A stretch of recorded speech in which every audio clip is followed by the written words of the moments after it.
Shalom Pak Bambang, saya mau izin bertanya, apakah Alkitab itu turun dari langit? Mohon pencerahannya. Dan pertanyaan tentang dua kitab suci yang sama-sama merasa diturunkan. Nah, Alkitab tidak pernah diturunkan dari surga. Jadi itu beda pandangan. Jadi artinya kenapa kita seringkali terlalu resah dengan klaimnya orang lain. Kalau saya klaim ya biar saja, itu klaim teologis orang, itu kan haknya mereka untuk melakukan hal yang mereka lakukan. Jadi kalau saya mengatakan istri saya Bu Safa, istrinya orang lain misalnya namanya Maria, saya tidak perlu harus mengganggu klaimnya orang atas istrinya, iya tak? Dan orang juga tidak boleh mengganggu istri saya, kan begitu kan? Jadi saya memilih istri saya, orang memilih istrinya, itu adalah wilayah privat. Dan pertimbangan saya memilih istri dan pertimbangan orang lain memilih istri, itu kriterianya beda-beda. Apalagi bicara tentang kitab suci. Jadi kalau definisi kitabnya aja tidak sama, kenapa harus kita klaim sama-sama turun dari Tuhan? Ya, setiap agamanya nama kitab suci itu bukan dari Tuhan, dari manusia. Dari Tuhan itu kan keyakinan tentang kitab suci. Kitab suci itu Kodeks Vatikanus ditemui di Vatikan, Kodeks Sinaiticus ditemukan di Sinai. Tintanya juga dari getahnya pohon waktu itu dibuat nulis, kertasnya dari kertas papirus, semua kan manusia itu. Tidak ada kitab yang turun dari langit. Tapi bahwa idenya itu diyakini turun dari surga, lah itu wilayah lain, bukan wilayah sejarah. Itu wilayah meta historis, di luar sejarah. Nah, karena itu harus dibedakan antara keyakinan dengan faktanya. Nah, itu contoh sekarang soal keyakinan. Orang Muslim mengakui bahwa Tuhan menurunkan kitab. Kata menurunkan ini tidak ada dalam agama Yahudi, tidak ada dalam agama Kristen. Itu pandangan khas Islam, bahwa Taurat diturunkan dari surga, diberikan oleh Tuhan kepada Musa, Zabur diturunkan kepada Nabi Daud, Injil diturunkan kepada Nabi Isa, Al-Quran diturunkan kepada Nabi terakhir Muhammad Sallallahu Alaihi Wasallam. Ya biarkan saja, sejahterakah mereka dengan keyakinan itu, tapi itu bukan iman kita, kan seperti itu. Nah, tapi sekarang kalau kita lihat, apakah klaim kitab turun itu juga diyakini oleh orang Yahudi? Itu jadi masalah. Orang Yahudi tidak percaya kitab Taurat itu turun secara kata demi kata dari surga, sebagaimana orang Muslim meyakini kitab Quran itu didiktekan kata demi kata dari surga. Kepada Nabi Muhammad di Gua Hira itu misalnya disuruh membaca Iqra bismi rabbikal ladzi khalaqal insana min 'alaq dan seterusnya. Dan itu kemudian ditulis, itu pandangan Islam. Kalau Anda melihat dalam pandangan Yahudi misalnya, Dibra Torah Kileson Bene Adam. Taurat itu berbicara kepada kita seperti atau lewat bahasa manusia. Makanya Taurat itu adalah produk manusia, tapi gagasan-gagasannya, revelationnya, wahyunya dari surga. Tapi ditulis dalam bahasa manusia. Musa menulis sampai pasal 34 kitab Ulangan ayat 4. Tetapi mulai ayat 5 bukan Musa yang menulis. Maka matilah Musa. Masa Musa menulis kematiannya sendiri? Iya kan? Lalu ketika orang Islam memahami ajaran Tauratnya Yahudi, dia katakan, wah ini bukti kalau Taurat itu sudah dipalsukan. Masa Taurat diturunkan kepada Nabi Musa, kok Musa menulis kematiannya sendiri? Bener kan? Itu kan ukuran Islam. Tidak pernah ada orang Yahudi yang percaya Musa menulis seluruh Taurat. Kata Baba Batra, salah satu dari traktat yang orang Yahudi menyebutnya sebagai Torah lisan, mulai dari pasal 34 ayat 5 itu yang menulis Yosua. Jadi ditanya kepada orang Yahudi, ya tidak semua ditulis oleh Musa. Ini kan salah pahamnya teman Muslim aja tentang iman Kristen. Nah, itu harus clear. Saya juga tidak pernah mengganggu ajaran Islam. Saya tidak pernah menyalahpahami ajaran Islam. Tapi tolong dong, jangan mengukur iman saya dari ukuran mereka. Karena pandangan firman turun dari surga tidak pernah ada dalam Yahudi maupun dalam Kristen. Dalam Kristen dikatakan, setiap kata dari firman Tuhan itu diilhamkan oleh Roh Kudus. Diilhamkan itu bukan didiktekan. Gagasannya diberikan kepada para penulis. Tetapi para penulis itu menulis dalam konteksnya masing-masing. Memiliki pembaca masing-masing, budayanya masing-masing, bahasanya juga berbeda. Maka disinilah letak kesalahpahaman itu. Ketika saudara-saudara muslim memahami pewahyuan dari perspektif Islam, lalu dikatakan, coba baca Injil menurut Matius, Injil menurut Lukas. Loh, sudah penulisnya sendiri mengatakan menurut Lukas loh, dikatakan dari Tuhan. Itu kan karangannya Lukas. Nah, kami tidak percaya dengan Injil karena itu karangan manusia.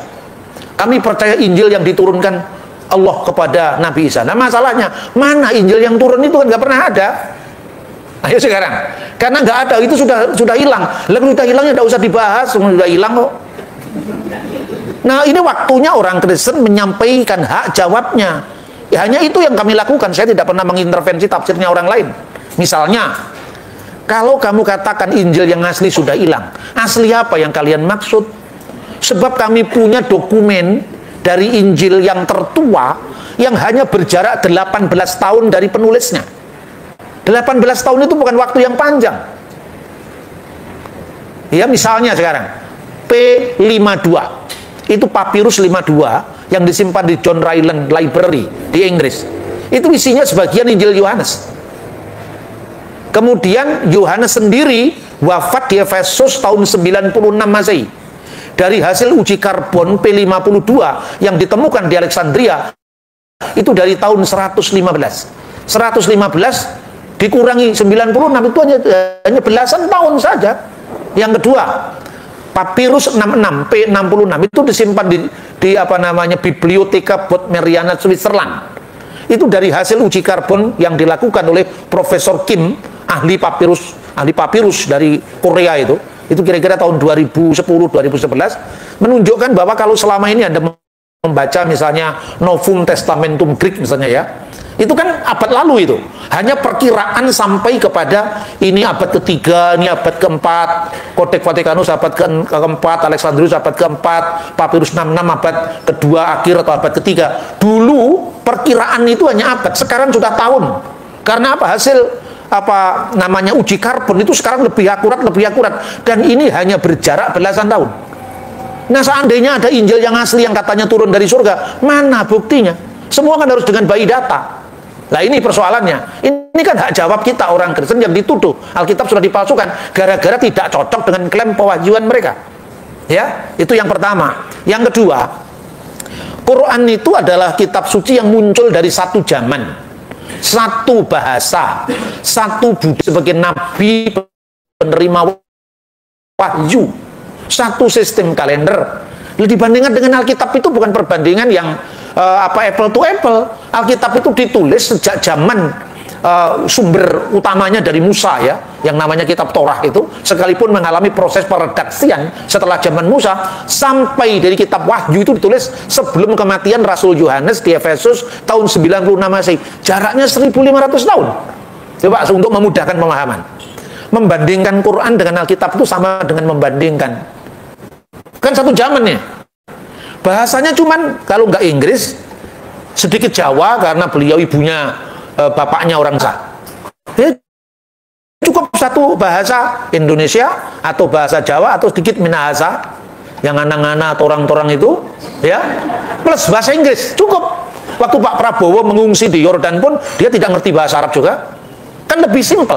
Kalau bicara tentang Pak Prabowo, tanggal berapa Pak Prabowo pergi ke Yordan, itu bisa gampang dicari tanggalnya. Tahunnya juga tahun Masehi, kalender Gregorian yang ditetapkan oleh Paus Gregorius tahun 1582, gampang sekali. Tapi kalau Anda membaca Indonesia dari masa prasejarah, coba bahasanya sama apa enggak? Zaman kerajaan Sriwijaya, zaman kerajaan Ternate Tidore, zaman kerajaan Majapahit, zaman apa namanya Pujangga Baru Sanusi Pane, Amir Hamzah, dan zaman ejaan Indonesia yang disempurnakan, zamannya Jus Badudu. Itu soal bahasa aja sudah rumit, belum sistem kalendernya. Sistem kalendernya misalnya Sultan Agung menetapkan kalender Jawa pada tahun 1630 tanggal 6 bulan Juli misalnya. Terus Sultan Agung menetapkan kalender Jawa pada tanggal 1 Suro tahun 1555 misalnya. Dua yang bertentangan, kalendernya beda bro, bukan dua yang bertentangan. Inilah Alkitab. Coba kalau kita memahami misalnya bahasa Indonesia kan, Malaysia, Indonesia, Brunei kan akarnya Melayu. Prasasti Kedukan Bukit. Saya itu di hadapan para mahasiswa lintas agama. Orang mengatakan, ini Alkitab saling bertentangan, Pak. Ini baru ngomong Alkitab, apalagi ngomong Quran. Gitu? Baru ngomong Alkitab saling bertentangan, Pak. Yang bertentangan yang mana? Ini di sini di dalam kitab Taurat Paskah tidak bulan Nisan, tapi di kitab yang lain bulan Nisan. Di zamannya Musa, nama bulan untuk Paskah belum Nisan. Nisan itu setelah pembuangan Babel. Seperti Anda sekarang. Di zaman Sultan Agung belum ada hari Minggu, yang ada hari Ahad. Kemudian setelah Koran Pemberita Betawi diterbitkan, yang menerbitkan priyayi Jawa yang mendapatkan hadiah sebagai seorang perintis pers nasional dari Pak SBY tahun 2006, namanya Raden Mas Adi Suryo, baru muncul kata Domingo menjadi Minggu, diambil dari bahasa Portugis. Sebelum zamannya Raden Mas Tirto Adi Suryo, tidak ada orang Indonesia yang mengenal kata Minggu, kecuali hari akad atau bahasa Sanskerta dulunya. Ini rumit, baru berapa ratus tahun sudah rumit. Lah ini Alkitab 1500 tahun. Bagaimana kita bisa dengan begitu gegabah mengatakan Alkitab saling bertentangan? Contoh yang lain. Kalau bicara tentang Yesus disalib, itu bukan ukurannya untuk Islam menafsirkan Alkitab, itu bukan haknya. Karena apa? Makanya tadi saya sampaikan, jangan salah paham. Posisi Quran dan posisi Alkitab tidak sebanding. Karena itu saya menolak perbandingan agama antara dua kitab itu. Jadi cara menolak saya kan halus. Kalau bicara Yesus disalib, kenapa harus membaca literatur abad ke-7 Masehi? Yesus disalib tahun 33. Nabi Muhammad baru lahir tahun 571. Kalau Anda percaya itu wahyu, ya silakan. Kalau saya Alkitab, bukan Al-Quran. Karena apa? Anda mau mencatat sejarahnya Patih Gajah Mada. Tentu sejarah sejaman terlepas dari keyakinan wahyu, terlepas dari keyakinan firman. Ini soal sejarah. Saya lebih percaya kitab Negara Kertagama. Karena ditulis, meskipun ditulis oleh orang lain, tapi ditulis sejaman dengan Gajah Mada. Yaitu pada masa puncak keemasan kerajaan Majapahit di bawah Raja Hayam-Wuruk. Kan begitu kan? Saya lebih percaya dengan misalnya Empu Tantular yang menulis Bhinneka Tunggal Ika, karena dia menulis tahun 1385, daripada saya percaya dengan sastra Melayu zamannya Sanusi Pane. Bener nggak? Jadi kalau untuk penyaliban Yesus tidak usah baca Quran, dan jangan mau diajak baca Quran. Pertama, itu bukan kitab saya, bukan kitab kita, dan tidak boleh menjadi rujukan bagi kita. Kedua, itu terlambat, terlalu panjang diukur dari sejarah, karena Yesus tahun 33, Qurannya baru muncul 500 tahun kemudian. Jadi tidak apple to apple untuk dibandingkan. Itu satu. Kedua, pemahaman Muslim pasti mengatakan itu wahyu Tuhan yang terakhir. Jadi yang terakhir itu membenarkan. Yaitu silakan, itu klaim teologis. Tapi bagi saya orang Kristen tidak ada lagi yang perlu dibenarkan. Mana yang dibenarkan? Semua catatan sejarah di abad pertama, Yesus pasti disalib. Maka saya bilang, ini sejarah umum kan? Tapi kalau kita tanya, apa makna Yesus disalib bagi kita? Itu jawabannya Alkitab. Karena sudah wilayah iman, wilayah teologis. Yesus disalib karena kasihnya kepada kita untuk menebus dosa kita. Itu kan makna penyaliban, tapi Yesus pasti disalib. Itu sejarah. Coba baca catatannya Cornelius Tacitus. Orang-orang yang disebut dengan Kristen sesuai dengan sebutan Kristus itu telah disalibkan. Jadi Kristus telah disalibkan pada masa Kaisar Tiberius di bawah prokurator kita Pontius Pilatus. Clear. Itu catatan sejarah. Kenapa kita bandingkan, diserupakan dengan orang lain? Itu bukan urusan kita.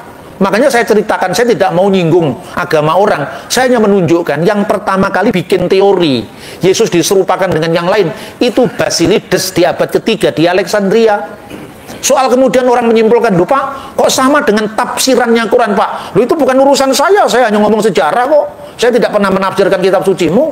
Apalagi Quran sendiri juga tidak menyebut teori penyerupaan. Itu Quran cuma mengatakan wama qataluhu wama salabuhu walakin subiyalahum. Nama Yudas Iskariot yang diserupakan juga tidak ada.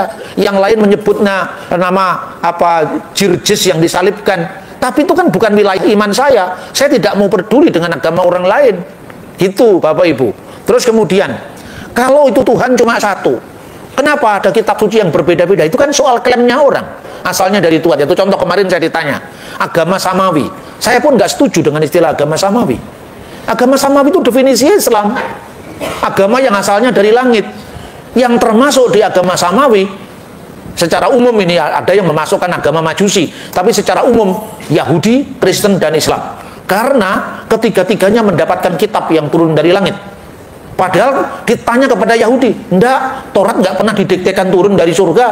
Taurat asalnya dari surga, tapi tidak pernah didiktekan kata demi kata. Makanya dikatakan dalam tradisi Yahudi, Dibra Torah Kileson Bini Adam. Kalau kita lihat Kristen, setelah aku menyelidiki dengan seksama segala peristiwa yang terjadi di antara kita, dari saksi mata dan pelayan firman, maka aku memutuskannya untuk menuliskan secara teratur bagimu, wahai Theophilus. Nah, tapi orang-orang yang tidak suka dengan saya, ini Pak Bambang kitabnya wartawan, maka ada riset, ada penelitian, lebih bagus kitabnya wartawan ketimbang kitab yang diklaim sebagai wahyu tapi tidak boleh diutak-atik secara historis. Ayo sekarang, lebih baik kitabnya wartawan, kan ada pertanggungjawaban sumber. Tapi kalau saya mengatakan pokoknya ini wahyu dari Tuhan, tidak boleh dibahas. Lah kenapa kamu suka membahas kitabnya orang? Wong kitabmu sendiri nggak boleh dibahas. Ini kan statnya kita sudah kalah. Kita kalah karena apa? Kita nggak boleh sedikit menyinggung kitabnya mereka, bahkan membandingkan pun nggak boleh, ya kan? Tetapi mereka boleh mengobok-obok kitab kita. Saya menghormati Alkitab, saya menghargai Alkitab, makanya saya tidak pernah mau Alkitab dibandingkan dengan kitab suci orang lain. Kan gitu. Itu cara saya melindungi properti rohani saya. Dan apa yang saya sampaikan itu bukan hanya dari saya pribadi loh. Anda membaca misalnya tulisannya Moshe ben Maimun, seorang rabi Yahudi abad pertengahan. Dia mengatakan, kamu boleh mengajarkan Taurat kepada orang Kristen. Kenapa? Karena orang Kristen itu sekalipun tafsirannya salah, di mata orang Yahudi kita salah kan, soal Yesus penggenap Taurat itu mereka nggak setuju. Sekalipun tafsirannya salah, tapi Tauratnya yang ada pada mereka persis sama dengan Taurat kita. Di perjanjian lama kita itu kan sama dengan Tauratnya Yahudi, hanya tafsirannya yang disimpangkan karena mereka kurang pengetahuan katanya. Tapi kalau mereka dikasih tahu baik-baik, niscaya mereka akan kembali ke ajaran yang benar. Itu kata Rabi Moshe ben Maimun. Tetapi kamu dilarang mengajarkan Taurat kepada orang Muslim. Dia menyebut kata Yismaelim, orang-orang kaum Ismail. Kenapa tidak boleh? Karena mereka tidak percaya dengan kitab suci kita itu asli. Kitab suci kita sudah diubah-ubah bagi mereka. Kalau cocok mereka kutip kitab suci kita, tapi kalau nggak cocok mereka menuduh palsu. Makanya jangan mengajarkan Taurat kepada orang Muslim. Sekali lagi, saya tidak pernah menilai, saya hanya mengutip tulisannya Rabi Moshe ben Maimun. Silakan dicek sendiri, gitu. Itu namanya Responsa Rabi Rambam, nomor 149. Anda bisa cek itu di Google, sudah ada sekarang. Jadi artinya itu. Jadi kalau orang mengatakan orang Kristen itu membaca Taurat, kamu tidak ngerti sejarah. Memang Kristen asalnya dari mana? Kristen asalnya dari Yahudi.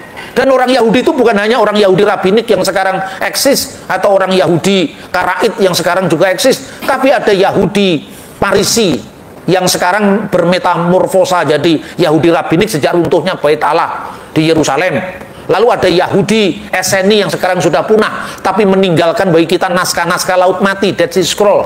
Ada orang Yahudi Saduki yang sekarang sudah punah, karena dulu dia menjadi imam besar, ketua mahkamah agama, begitu Bait Allah hancur, tidak ada pekerjaan lagi, makanya hilang kelompok ini. Tinggal dua yang tersisa, orang Yahudi dan Kristen. Kristen itu sendiri di dalam pemikiran orang Yahudi disebut apa? Terkutuklah orang-orang Nostrim.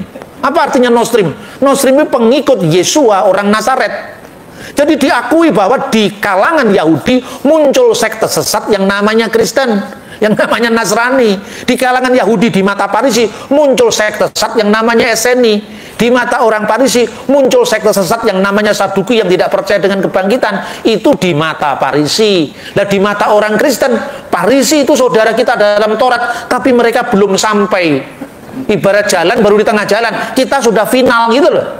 Jadi proses saling menilai itu terjadi pada komunitas saudara satu Taurat itu. Belum ada yang lebih tua lagi dari sudut pandang sejarah. Mereka yang memisahkan lebih dulu namanya orang Samaria. Sampai hari ini Tauratnya juga sama, Taurat Samaria. Ada varian-varian teks, itu ada urusan lain.